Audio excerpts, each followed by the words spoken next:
ஒரு சிறிய கிராமத்தில் குப்புசாமி என்ற ஏழை விவசாயி வாழ்ந்து வந்தான்.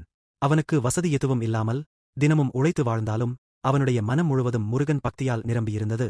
அவன் தினமும் காலையில் வயலுக்கு செல்வதற்கு முன் அருகிலிருந்த முருகன் கோவிலுக்கு சென்று ஓம் சரவணபவா என்று வேண்டி ஒரு சிறிய மலரையாவது முருகனுக்கு வைத்துவிட்டுதான் வேலையைத் தொடங்குவான்.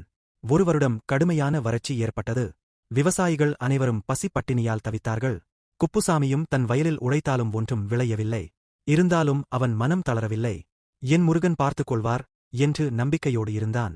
ஒரு நாள் இரவில் முருகன் அவன் கனவில் தோன்றி, என் பக்தா, நாளை காலை நீ வயலில் உழுது கொண்டிருக்கும் போது நிலத்தில் ஒரு கல் தடுக்கும். அந்தக் கல்லை எடுத்துக்கொண்டு வா என்று சொன்னார்.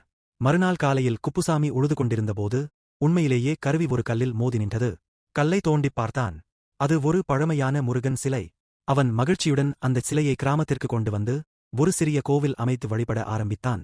அன்றிலிருந்து மழை பொழிந்தது, வயல்கள் செழித்தது, கிராம மக்கள் அனைவரும் வளமுடன் வாழத் தொடங்கினார்கள். குப்புசாமி முருகப்பக்தர்களின் நம்பிக்கை ஒருபோதும் வீணாகாது என்று நம்பினான். ஓம் சரவணபவ.